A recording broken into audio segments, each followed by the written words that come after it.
Hi Tim, hi Ben, Malcolm here with some thoughts on PowerPoint and such like, just to give you an idea of some of the things I've been working on to smarten up the presentation. Now the presentation as you sent it is totally fine, but here's some thoughts for the future for just giving it a bit more of a pizzazz or something.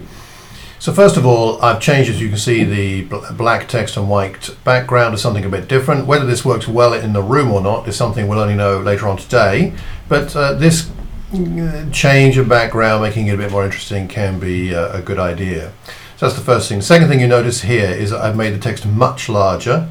We're working with a relatively small screen in a large room, therefore limited amount of text and large font will make a big difference. So nice and big, and in the just above the top half of the slide, because the screen in the room, Tim, if you remember, because I know you've been there, is a bit it's quite low. It's not a high screen, so for people to be able to see over people's heads, they'll need text to be above the center of the screen if at all possible. I've also changed it from the traditional size. Let me show you here. Where is it? Let me see. Document over here, from standard to widescreen. I think it's a widescreen format in the room, so that's why that's that. I am using Keynote here rather than PowerPoint, but the principles will apply.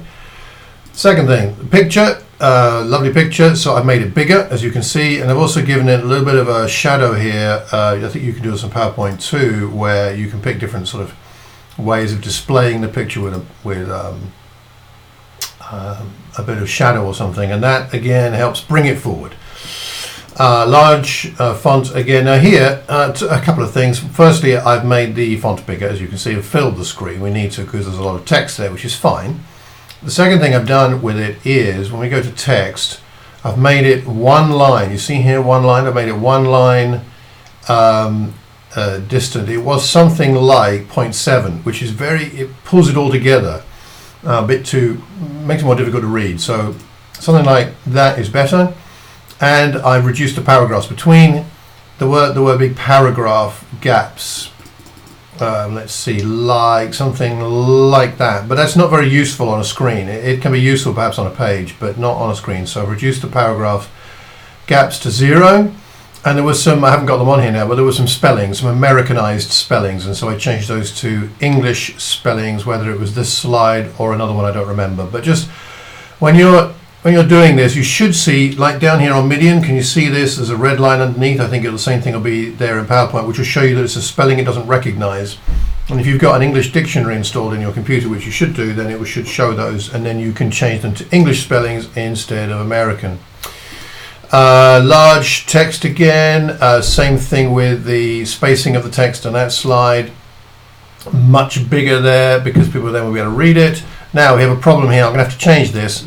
The pixelation for La La Land is very bad here. So if I show you what it looked like on screen, I mean it will look terrible and it's tiny in that big room. So I'm going to have a look in a minute for a better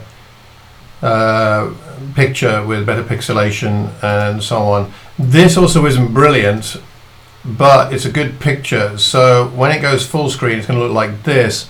It really ought to be a lot bigger. And in fact, I'm going to move it up because again, people won't be able to see over people's heads because the screen is quite low in the room. And really, ideally, we want it to be like full screen, at least something like this, really, for people to be able to see at the back. But I think the pixelation, let's have a quick look. Yeah, it's not great. So I think what we'll do is we'll compromise somewhere in between around there and it'll still look okay. I've changed that as well with the font, as you can see. And then the final screen, again, we got a problem here because if you look at this like here, it doesn't look a lot like Moses, especially when you go back a few rows. It'll just look like a blob of colors. So we need to find a better picture for, I presume, Moses looking out over the promised land. So I'll have a look for that in a minute. So I hope those things are useful. But also, move it up there and up here. And again, you'd want to give it some kind of shadow. Yeah, and that's already got a border, so that's okay. Well, those are the main things, and they're not the end of the world kind of stuff, but they do make a difference. So if that's helpful, let me know. And if you've got questions, let me know. Cheers. See you soon. Bye for now.